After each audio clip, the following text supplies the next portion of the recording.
The White Egbert by Ludwig Tieck, narrated by Christopher Reeds. High up in the Harz mountains, there lived in a castle a knight who was known by the name of the White Egbert. He was about 40 years old, rather below the middle height, and he obtained his name from the quantity of short, smooth white hair which covered his pale, haggard cheeks. He lived a peaceable, retired life, never involved in feuds with his neighbors. Indeed, he was seldom seen beyond the walls of his small castle. His wife loved quiet as much as he. They were passionately attached to each other, and their only cause of sorrow was that heaven had not blessed their union with children. It was seldom that a guest was seen at the castle, and if ever such an event did happen, it never was allowed to interfere with their ordinary way of going on. No advance was made upon the frugality, almost meanness, with which the establishment was conducted, the only difference being that at such times Egbert assumed an air of lightness and gaiety, whereas when alone he was observed to be reserved and melancholy. His most frequent visitor was Philip Walters, a man to whom Egbert had attached himself, because he observed in him, on the whole, a general resemblance to himself in his ways of thinking. This person was a native of France, and spent the greater part of his time there, but he was often for more than 6 months together in the mountains in the neighborhood of Egbert's castle, looking for grasses and minerals, of which he was a collector. He had a small property of his own, and was independent of everyone. Egbert often accompanied him on these expeditions, and every year a closer attachment formed itself between them. There are hours in every man's life in which, if he has a secret from his friend, he becomes suddenly in labor with it, and what before he may have taken the greatest pains to conceal, he now feels an irresistible impulse to throw out of himself, to lay bare the whole burden of his heart, that it may form a new link to bind his friend to him. Friendship ebbs and flows, and is subject to singular influences. There are moments of violent repulsion. There are others when every barrier is dissolved, and spirits flow together and mingle into one. On a dark, cloudy evening, one day late in autumn, Egbert was sitting with his friend and his wife Bertha round the fire in the castle hall. The flame flung a bright ruddy glow along the walls, and played and flickered in the deep oak roof. The night looked in gloomily through the windows, and the trees outside shook with the wet and the cold. Walters complained of the distance he had to go to his house, and Egbert pressed him to stay and spend half the night talking over the fire, and then accept a room in the castle till next morning. Walters agreed to do so. Wine and supper were brought in, fresh logs of wood were thrown upon the fire, and the friends' conversation became more and more easy and confidential. When the things were taken away, and the servants had retired, Egbert took Walter's hand and said, "My dear friend, you must let my wife Bertha tell you the history of her younger days. It is a very strange one, and well worth your hearing." "With the greatest of pleasure," said Walters, and they again drew their chairs round the fireplace. It was toward midnight. Dark masses of cloud were sweeping across the sky, and the moon looking fitfully out between. "Do not think I am forcing myself on you," Bertha said.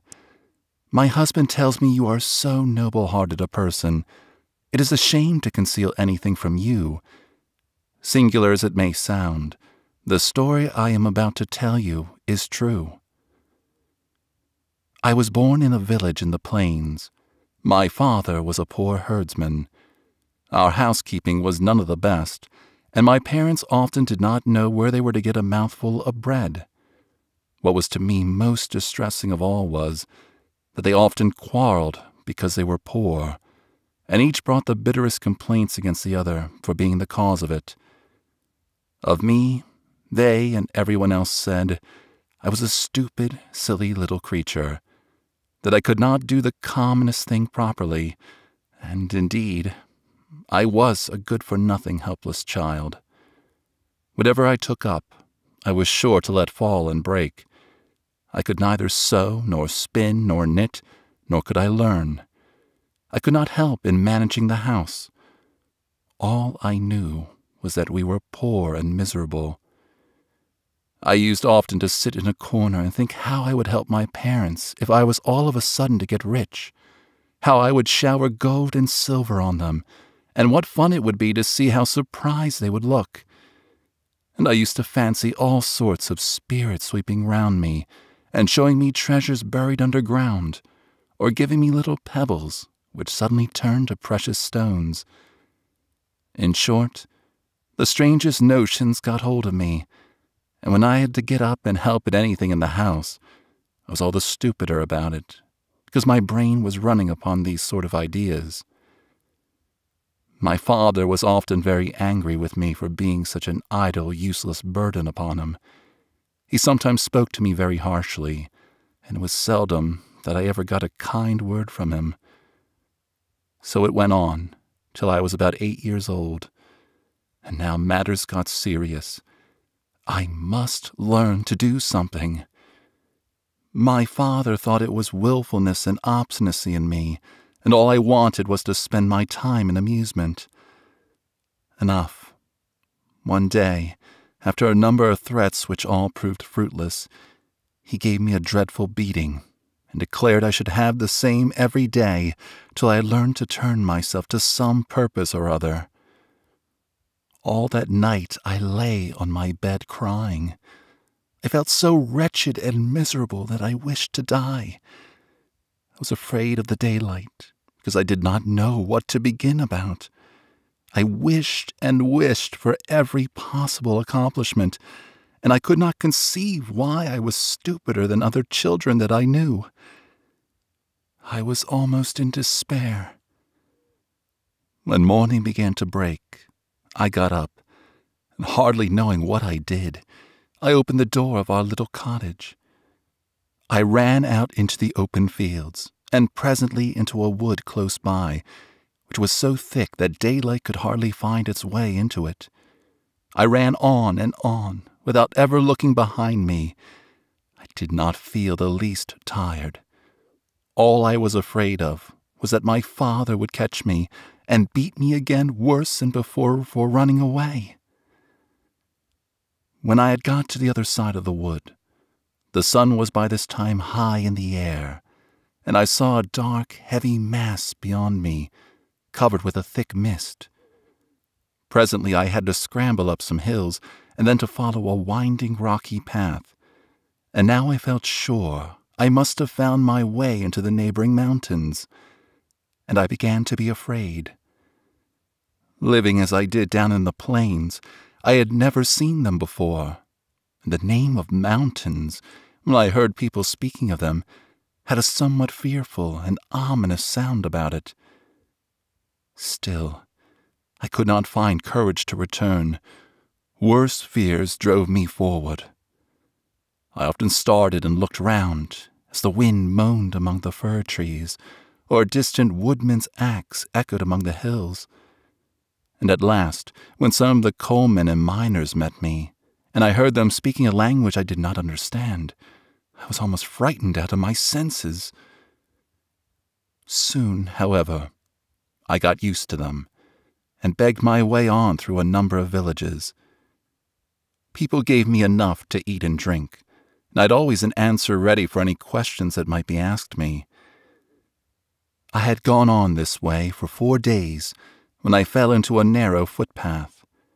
I followed it, and it led further and further away from the main road, through a wholly different sort of country, where the aspect of the mountains was entirely altered, and became wilder and stranger.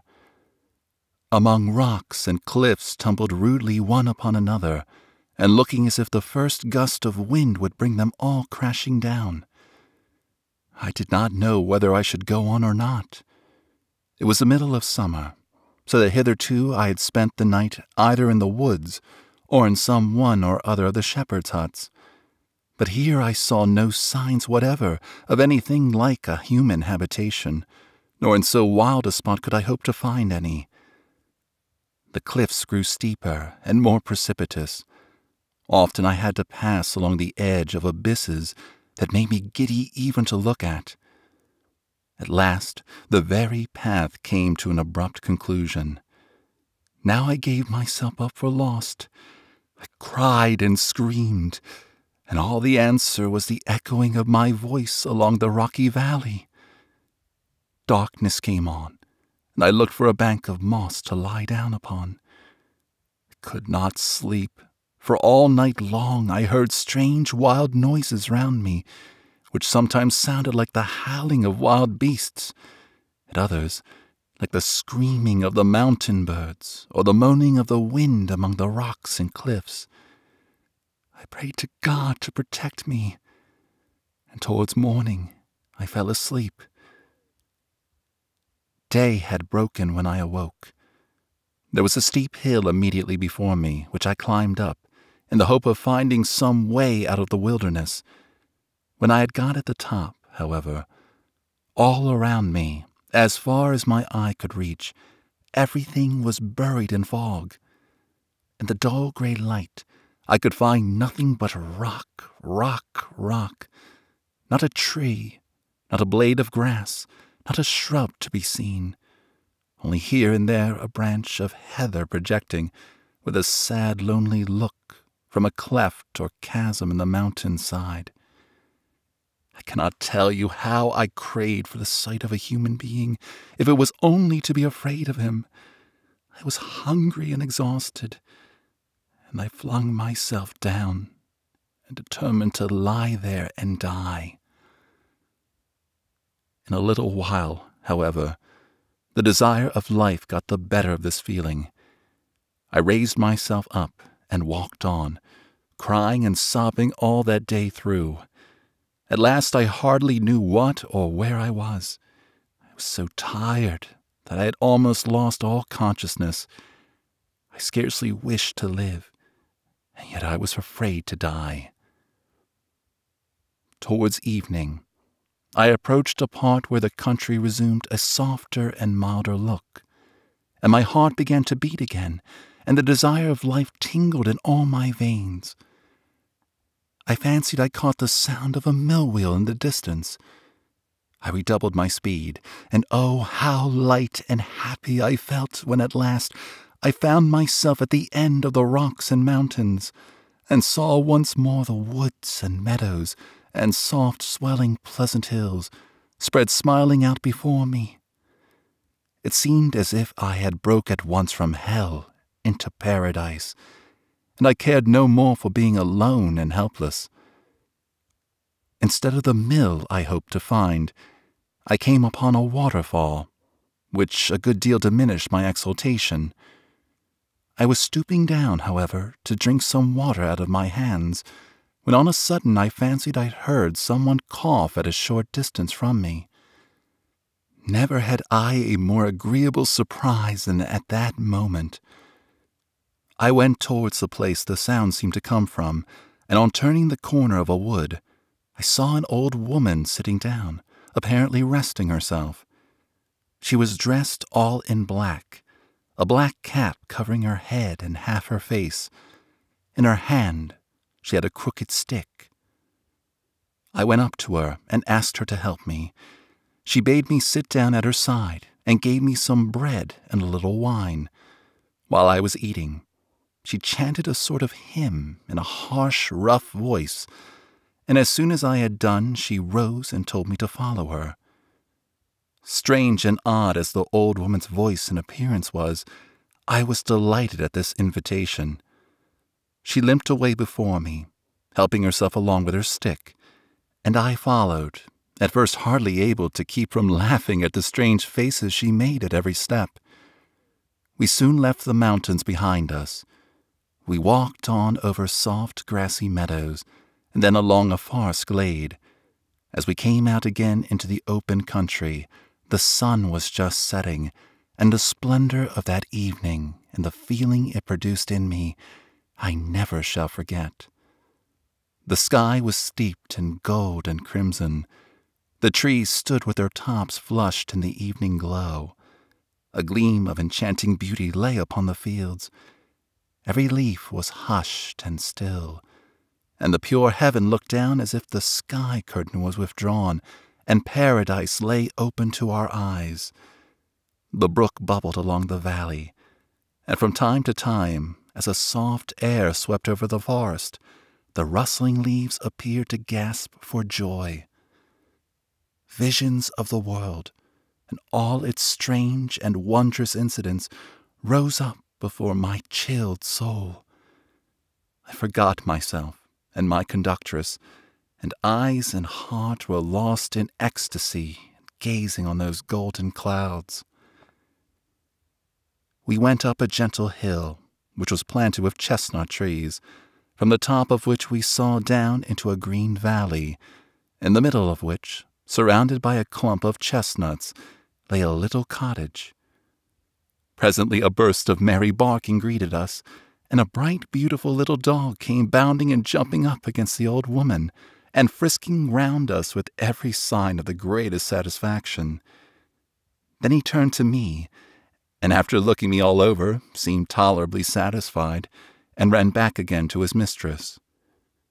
As we descended the hill, I heard a strange kind of song, which seemed to come from the cottage, and to be sung by a bird. In my forest bower I sing all day, hour after hour, to eternity. Oh, happy am I in my forest bower. These few words were repeated over and over again. The nearest description I can give of the sound is that it was like the effect of a bugle and a cornet answering each other at a great distance over water. My curiosity was at the greatest possible stretch of excitement, and without waiting for the old woman's permission, I ran into the cottage. The twilight was beginning to fall, and by the sinking light, I found a neat, well-arranged little room, a few cups and glasses on a sideboard, and some singular-looking boxes on a table. In a very beautiful cage in the window hung a bird, and it was indeed from it that the song came which I had heard.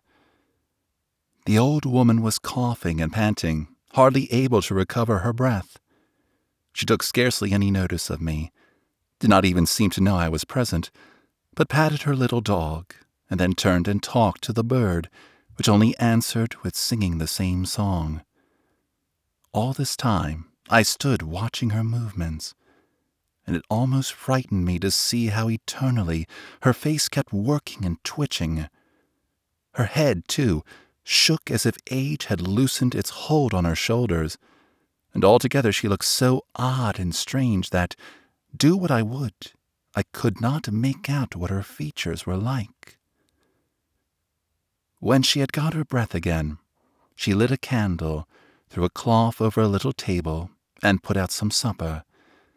At last she turned round to me, and told me to take one of the twisted cane chairs and sit down. I did so, and seated myself exactly opposite to her, with the light between us.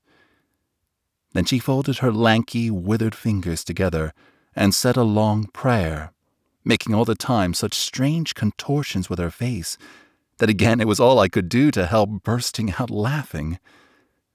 But I was afraid of making her angry, and checked myself.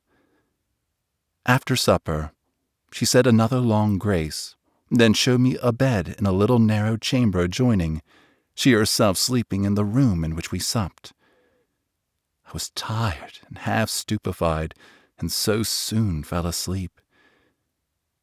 I awoke several times, however, in the night, and heard the old woman coughing and talking to her dog, and the bird now and then, which seemed to be in a dream, bringing out single words and lines of its song. The chestnuts rustled outside the window.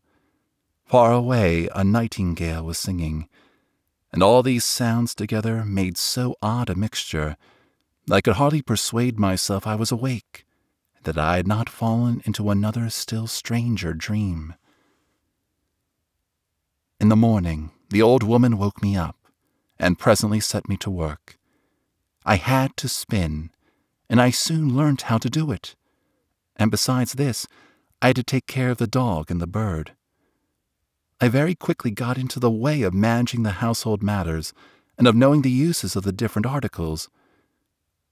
One can get used to any condition, and I was no exception. I soon ceased to think there was anything odd about the old woman, that the cottage was remarkably situated, and that one never saw any other human being there, or that the bird was so very extraordinary a creature. I was delighted with its beauty. All its feathers glittered with every conceivable color, the brightest sky blue alternating with deep scarlet over its head and body. And when it sang, it swelled itself out so proudly that the colors showed more brilliantly than ever. The old woman often went out in the morning, and did not return till evening, when I used to go out with a little dog to meet her, and she would call me her child, her little daughter. In one's childhood, one soon takes to people, and I became exceedingly attached to her. In the evening she would teach me to read, and I was quick and ready in learning, and this afterwards, when I was much alone, became a source of infinite amusement to me, for she had a number of old manuscript books in the cottage, full of fairy tales, and all sorts of queer old stories. There is something very odd about my recollections of the way I went on then. Not a human creature ever came near us. Our home family circle certainly was not an extensive one, and the dog and the bird made the same impression on me now that the recollection of long and well-known old friends produces. Yet, often as I must have repeated it, do what I will, I cannot call back again the singular name of the little dog. So things went on for some 4 years or more, and I must have been about 12 years old when the old woman took me at last deeper into her confidence and revealed to me a secret. Every day the bird laid an egg, and in each egg was a pearl or some other precious stone.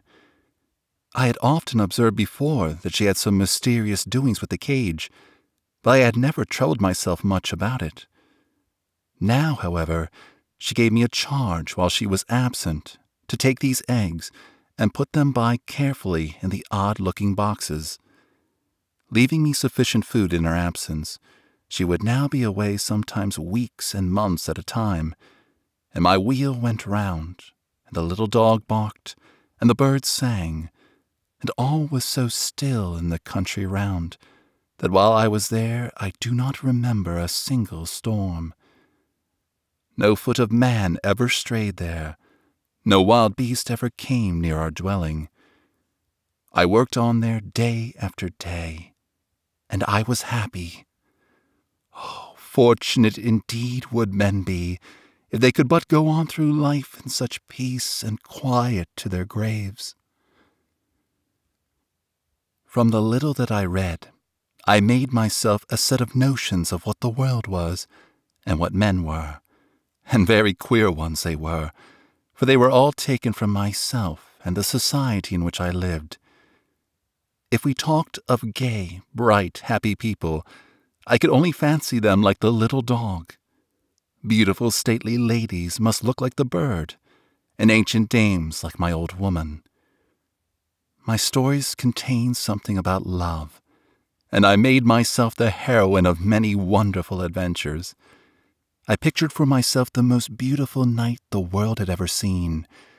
I adorned him with every grace and every perfection, and though, after all my trouble, I could not tell exactly what he was like, I could feel the most passionate despair if he did not return my affection.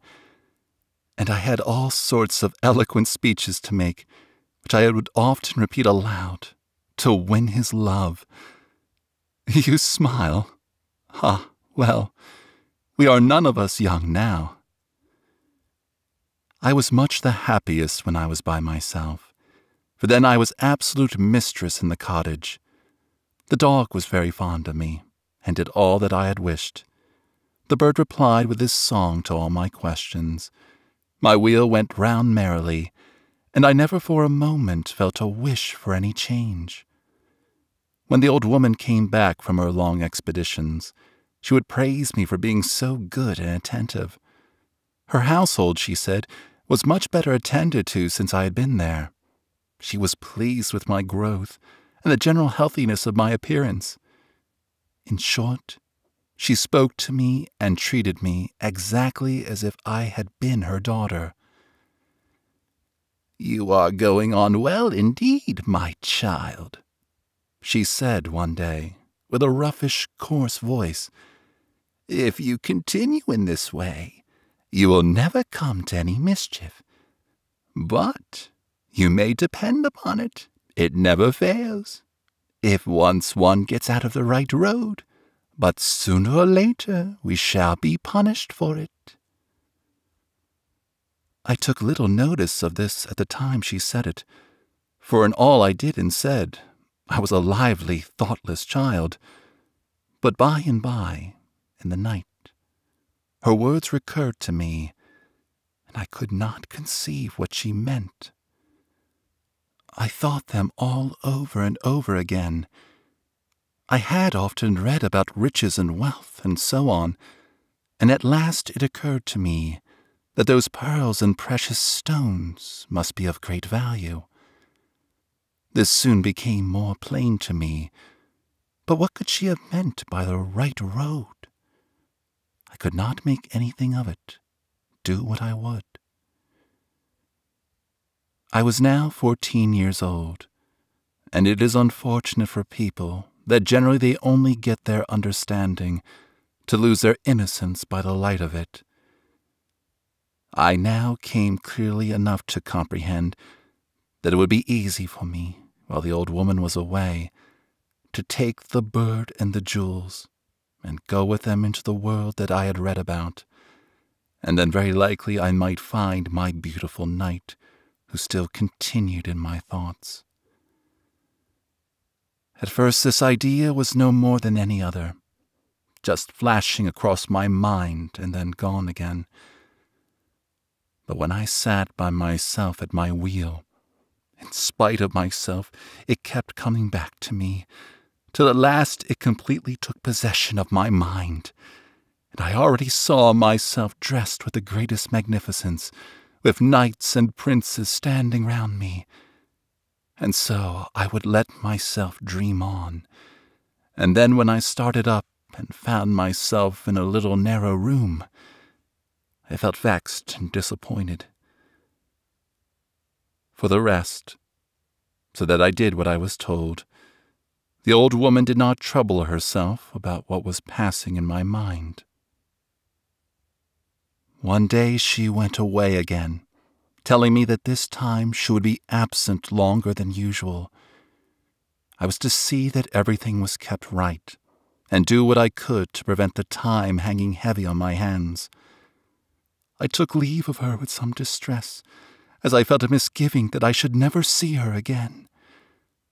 I stood watching her a long time as she hobbled away, almost without knowing myself why I was so unhappy. It seemed as if my purpose was already before my mind, and yet I was not actually conscious of it. Never did I take so much care of the dog and the bird as now. They seemed closer to my heart than they had been before. The old woman had been gone some days, when one morning I got up with the fixed purpose to leave the cottage with the bird and go and look for what was called the world. Still, I felt unhappy and miserable. I wished to stay where I was, and yet this thought had got too strong a hold on me.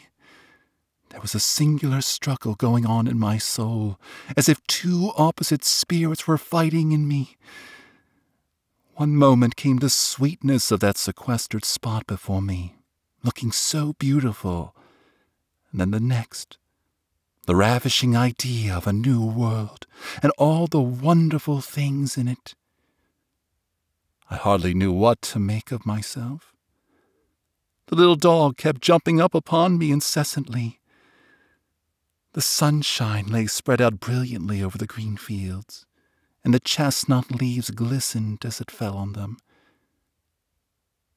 Suddenly I felt a strong impulse seize me. I caught the little dog, tied it up in the cottage, and then took the cage and the bird under my arm.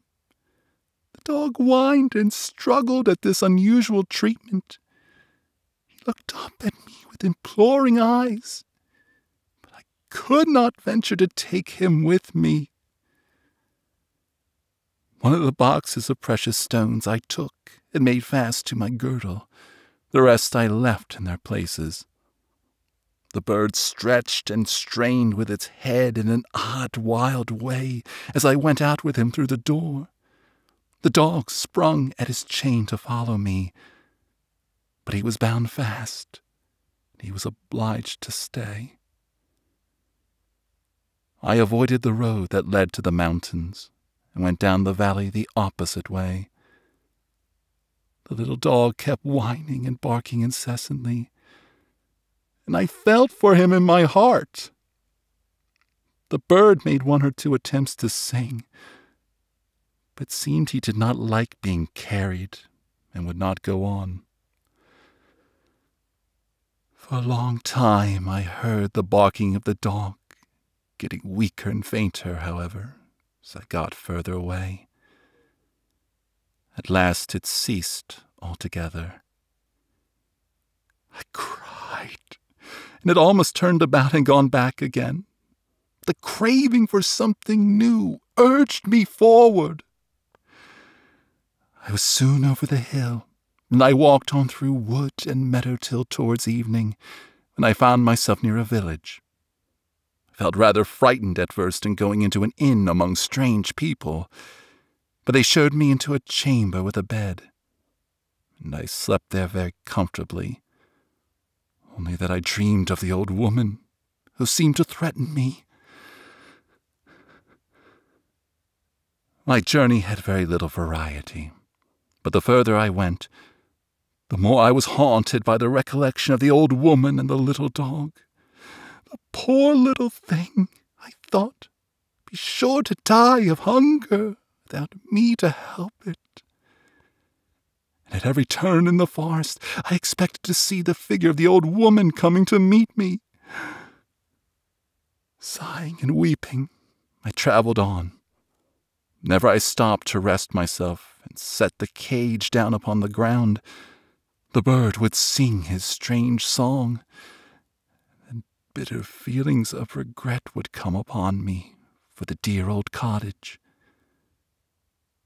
So forgetful is our nature, I thought my first journey had not been half so miserable as that, and I craved to be again once more as I was then.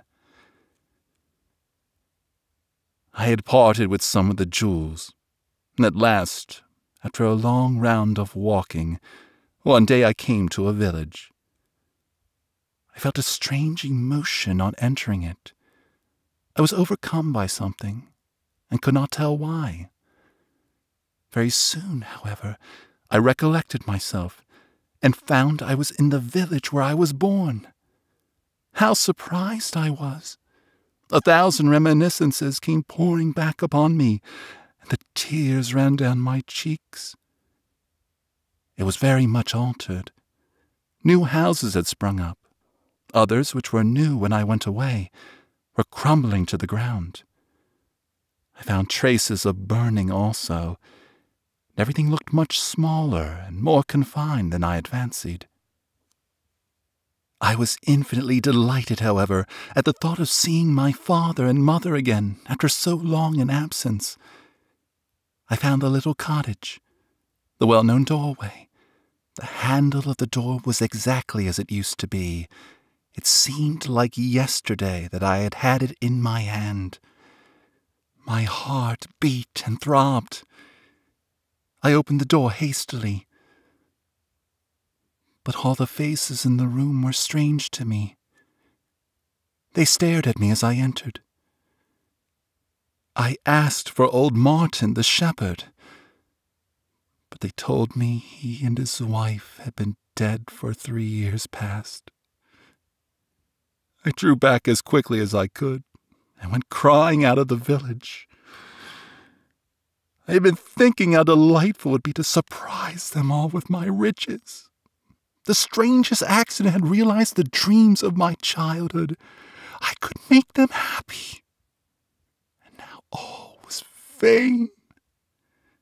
They could not share with me what all my life long had been the dearest object of my hope was lost to me forever.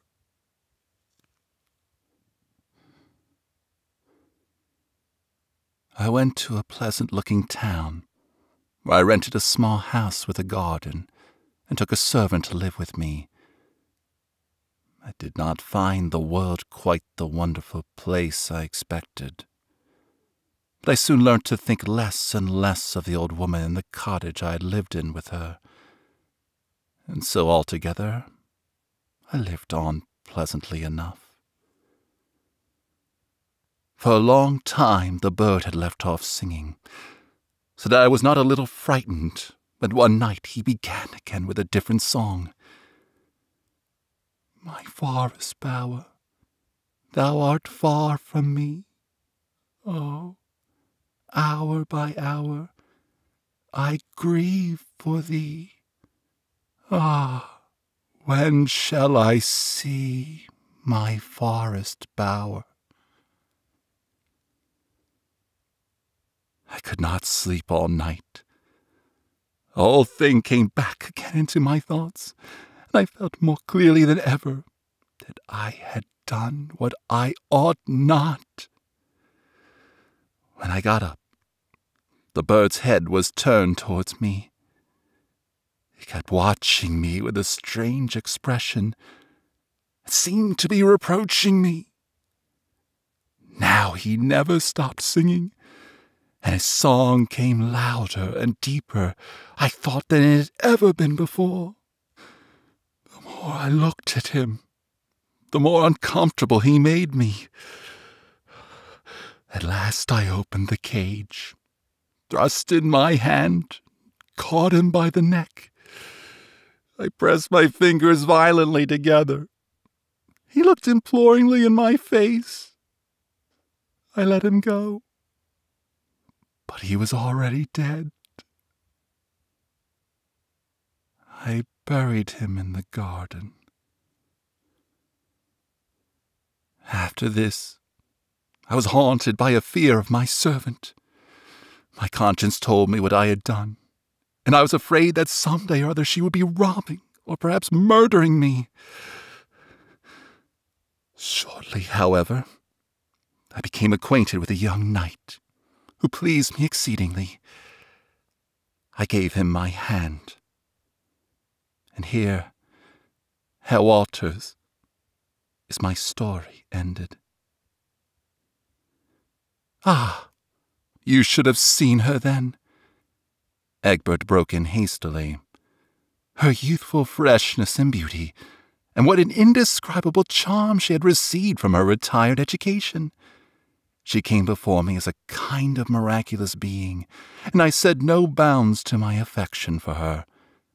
I was poor myself. Indeed, I had nothing. But through her love, I was placed in the position in which you find me. We withdrew hither, and neither of us has ever, for a single moment, regretted our union. Let's see, with our talking and chatting, interrupted Bertha. It is already past midnight. We had better go to bed. She rose to retire to her chamber. As they parted, Walters kissed her hand and wished her good night. Thanks. noble lady," he said, "for your story. I think I can see you with your strange bird and feeding the little stromian." Walters, too, retired to sleep, but Egbert continued restlessly pacing up and down the hall. "What fools we men are," he said to himself. "Was it not I that prevailed on my wife to tell her story? And now I am sorry it should have been told. Will he not make use of it for some evil purpose? Will he not blab and let our secret out to others?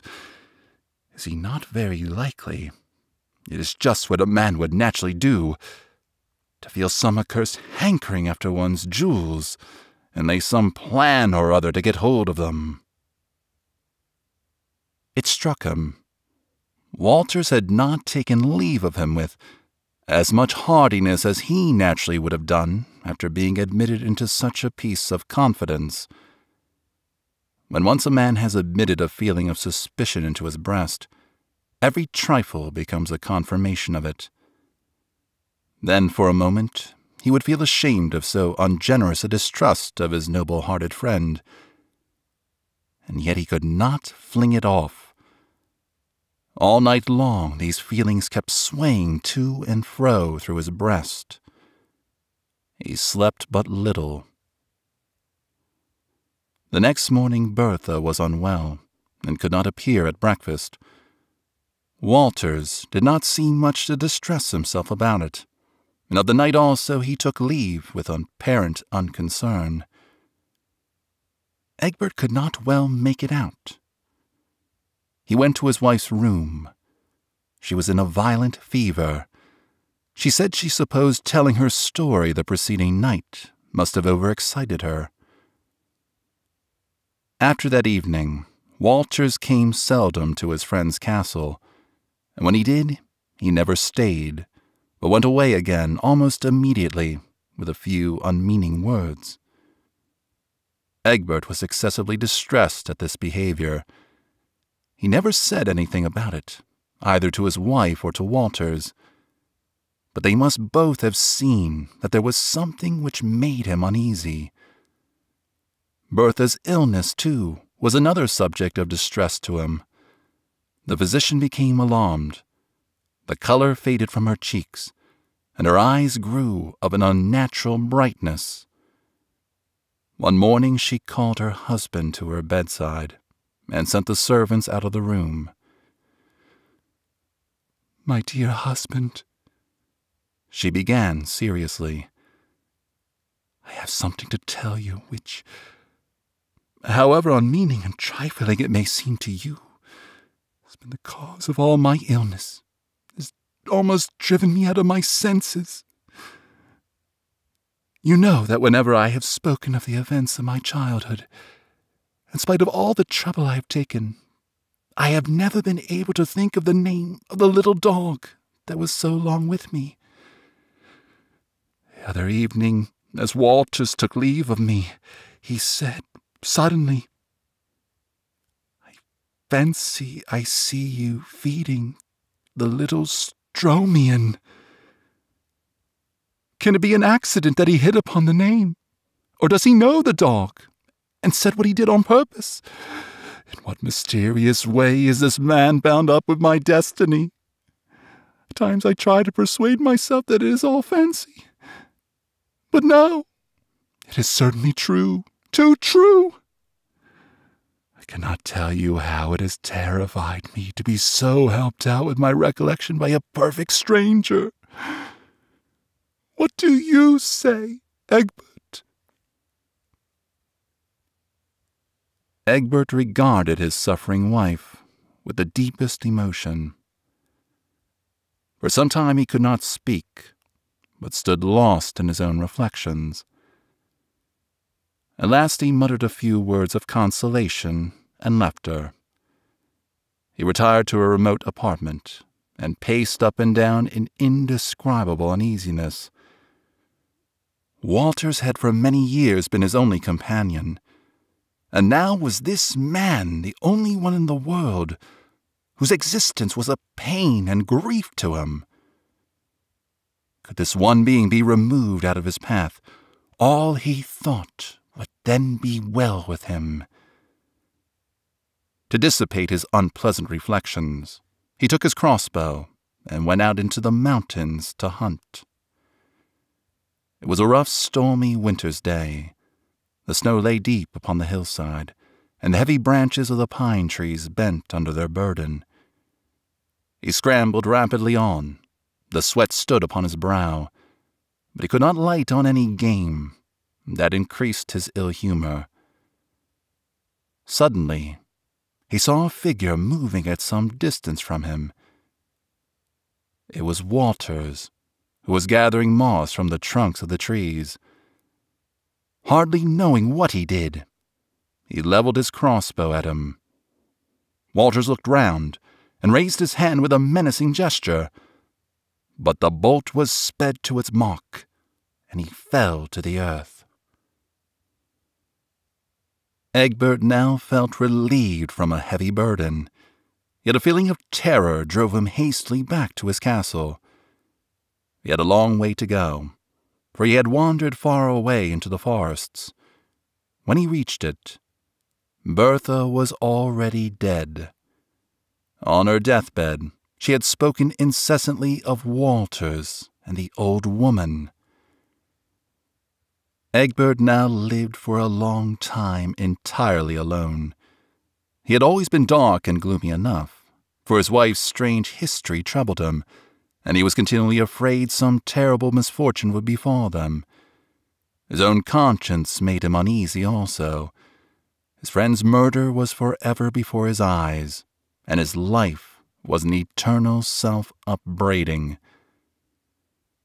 As some relief to his feelings, he went from time to the next great town, where he could find society and forget himself in feasting and dissipation. He longed to find a friend, to fill up the dreamy chasm in his soul. And then again, when he thought of Walters, he shrunk in terror from it, as he felt convinced that any friend must only be a source of new misery to him. So many years he had lived with Bertha in their sweet seclusion. Walter's friendship had so long been his greatest delight, and now both were suddenly snatched away from him. There were many moments when it all seemed to him like a strange, wild romance, and that he only dreamt that he was alive. A young knight, Hugo, attached himself to the silent, gloomy Egbert, and seemed to be inspired with a real deep affection for him. Egbert was very much surprised, and came forward to meet this new offer of friendship the more readily because it was so entirely unexpected. The two were now continually together. The stranger showed Egbert every possible attention. Neither ever rode out without the other. In short, wherever they were, they appeared inseparable. Yet it was only for a very brief interval that Egbert allowed himself to feel happy, for he was too sure that Hugo only loved him because he did not know his history. His friend was in an error respecting him, and he felt the same impulse as he had done before, to unbosom himself to him, that he might be assured whether he was indeed his friend or not. Then, again, caution kept him back, and the fear of becoming an object of abhorrence to Hugo. There were times when he was so terribly oppressed with a sense of his unworthiness that he could not believe anyone who was not an utter stranger to him could entertain the slightest regard for him. For all that, however, he could not contain himself, and one day as they were walking by themselves, he told his whole history, then asked whether he could still love a murderer. Hugo was touched, and tried to comfort him, and Egbert returned with a lighter heart to the town. Yet it seemed to be his curse that a feeling of suspicion must arise even in the hour of confidence, for hardly were they returned to their room, and the glare of the candle was thrown upon his friend's face, Then he found something there which displeased him. He fancied he could trace a malicious laugh. It struck him, too, that Hugo did not seem so ready to talk to him as usual, and that his attention was almost entirely given to the other persons present. There was an old knight in the party who had never been a friend of Egbert, and used to ask unpleasant questions about his wife and where he got his money from. To this person Hugo attached himself, and the two held a long mysterious conversation together, while their looks were from time to time directed towards himself. Here he saw all his suspicions at once confirmed. He believed he was betrayed, and his fierce and gloomy temper now got complete mastery over him. As he stood with his eyes fixed on them as they talked, suddenly he saw Walter's face, his air, his gesture, the whole figure so familiar to him. He looked again, and now he was convinced that it was no one but Walters that was speaking with the old knight. In unutterable terror, almost beside himself, he rushed out of the room, and that night left the city and returned as fast as possible to his castle. He wandered restlessly from chamber to chamber. Not a thought could he find to soothe him. Sleep fled from his eyes, and from one terrible imagination he could only fall into another yet more terrible. He thought he must be mad, that what he had seen was but a crazed dream. But Walter's features had been too vivid, and all was again a riddle. He resolved to leave the castle, and set out upon his travels, to bring his mind again into order. Every thought of friendship, every wish for society, he had now given up forever. He set out, without having made up his mind which way he would go. Indeed, he thought little of the country through which he passed. One day he had been riding for some time, at a rapid pace among the mountains, when he found himself suddenly involved in a labyrinth of rocks, from which he could not discover any way of escape. At last he fell in with an old countryman, who showed him a path leading past a waterfall. He offered the old man some money as a reward, but he declined to accept it. "What is the matter with me?" said Egbert to himself. "I could have fancied this was Walters again." He looked round, and Walters it certainly was. Egbert spurred his horse on at its utmost speed. He flew away over rocks and through woods and meadows, until at length it sunk exhausted under him to the earth. He did not pause to think of this, but continued to hurry on foot. In a kind of half-dream, he climbed a little hill. He fancied he heard the lively barking of a dog somewhere near him. Tall chestnuts rustled in the wind, and he caught the strange wild strains of a song. "In my forest home again sing I, where pain hath no life, no envy and strife. Oh, am I not happy in my forest home?" Egbert was completely stupefied. His senses reeled. All seemed a dark, painful riddle to him. He could not tell whether he was dreaming now, or whether he had not dreamt of a Bertha as his wife. The common and the wonderful were so strangely mingled together. The world round him was enchanted. His thoughts and recollections swam confusedly before his mind. A crooked, hump-backed old woman came panting up the hill with a crutch. "Are you come to bring me my bird, my pearls, my dog?" she screamed to him. "See how wickedness is its own punisher. I was your friend Walters. I was Hugo." "God in heaven," muttered Egbert to himself. "To what dreadful place have I wandered? Where am I? And Bertha was your sister. Egbert fell to the ground. What made her run away from me in that way? The time of trial was almost over, and thus all had ended well. She was the daughter of a knight. He sent her to the herdsman to be brought up. She was your father's daughter. Oh, why have I ever had this dreadful foreboding? Cried Egbert.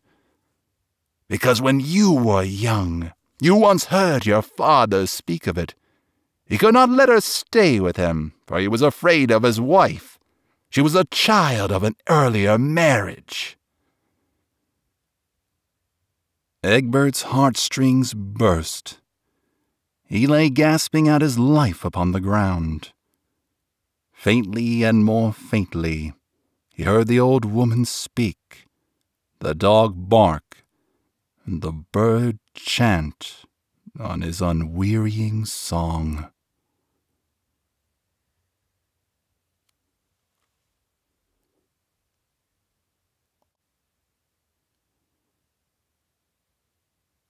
This concludes tonight's reading, The White Egbert, by Ludwig Tieck, from the Tales of the Phantasus, narrated by Christopher Reeds.